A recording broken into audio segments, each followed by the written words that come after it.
Katika shughuli hiyo, how did you receive the message? You being part of the 400 staff who are maybe affected, and now you have those who are depending on you. Pia pengine wamebaki bila kujua wataelekea wapi siku ya kesho. Mtasubiria baada ya miezi mitatu ama mtaendelea vipi? How did you receive your message? Siku ya kwanza tu vile ulisikia mail imeingia, how was it? Haikupokelewa kwa kiuzuri, naweza sema ilikuwa ni kama ni shock. Acha niseme, ili ukiguza maji na stima kuna vile unasikia.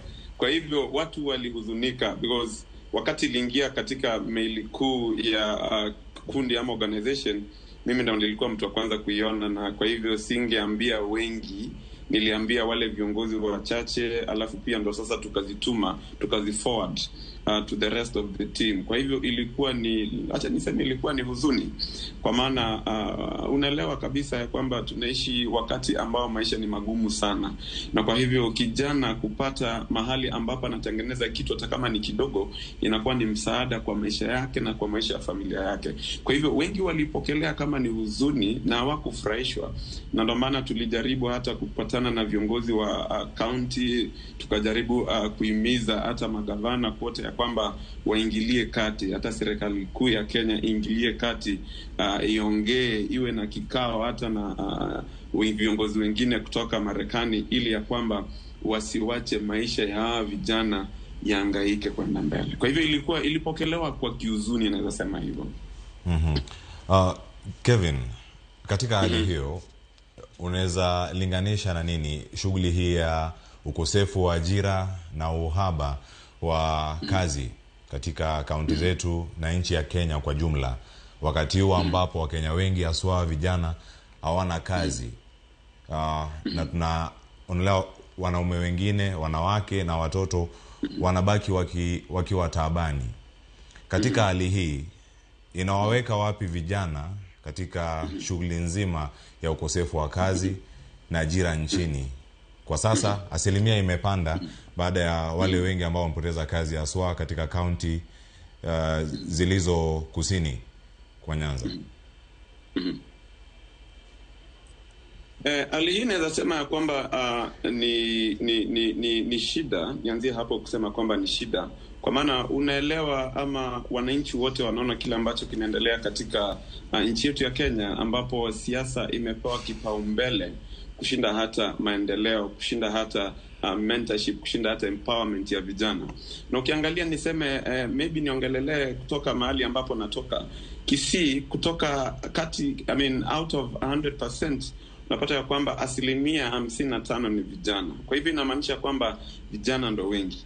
Lakini ukiangalia vijana hawa tukiwa wengi, tena vijana hawa wengi wetu sisi ndio hatuna kazi. Wengi wetu sisi ndio tunakufa mapema. Wengi wetu sisi tumeingilia madawa ya kulevya. Wengi wetu sisi tumepoteza mwelekeo katika maisha.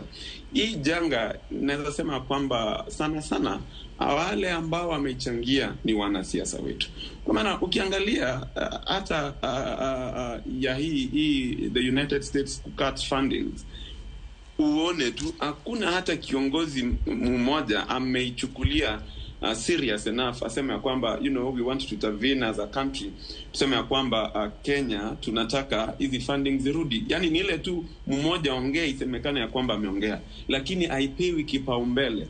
Na haipewi kipaumbele, na kumbuka kwamba ndio imekuwa ikisaidia vijana wengi katika, let me say especially South Nyanza, imekuwa ikisaidia mashirika mingi.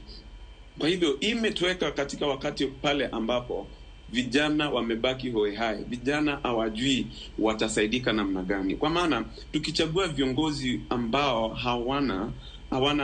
hawana maono ya mbele, ambapo unajua vijana wa sahi ndio vijana ambao ni generation ya kesho. So if hatuwezi pea hii generation ya kesho a priority, but to pay vitu zetu ambazo tunataka kuzifanya priority, inamaanisha kwamba hatutakuwa na mwelekeo kama jamii, hatutakuwa na mwelekeo kama taifa. Kwa hivyo naweza sema kwamba ni wakati ambao vijana tuko pale ambapo hatuelewi ni nini inaendelea.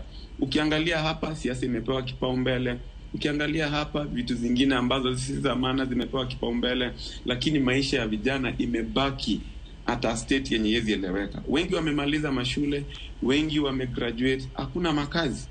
Wengi wako na akili ya kutosha ya kufanya kila ambacho kinachowezekana kufanya, lakini there is no opportunity. So we living at a times ambapo tunasema ya kwamba vijana si viongozi wa kesho vile wanavyosema.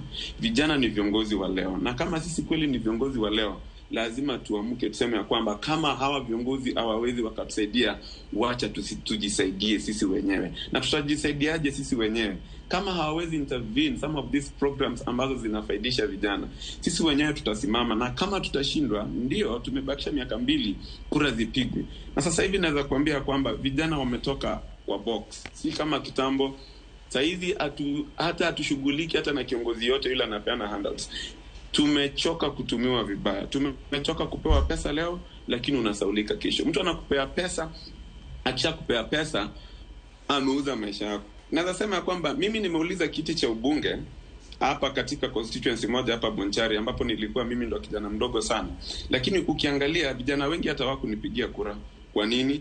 Walikuwa na shida zao. Na kwa hivyo yule ambaye angekuja na wapea pesa wangemsikiza, lakini mimi wangenisikiza. Ndio niko na maono, niko na ideas nzuri, lakini sina kitu kwa mfuko ya kuwapea. So lazima wajishibishe njaa yao kwanza, ndipo sasa wafikirie maisha ya kesho itakuwa namna gani. Kwa hivyo tumetoka kwa hiyo box hii na kwenda mbele. Tunasema kwamba sisi vijana, sisi si viongozi wa kesho, sisi ni viongozi wa leo. Na kwa hivyo tutashika vitambulisho, tutashika voters registration IDs, na tutapiga kura, na tutapigia kiongozi kura si kutoka ile party yenye anatoka, si kutoka ile jamii yenye anatoka, si kutoka vile anajulikana, lakini kiongozi ambaye akona maono ya kesho ambayo inaweza saidia maisha ya vijana wote.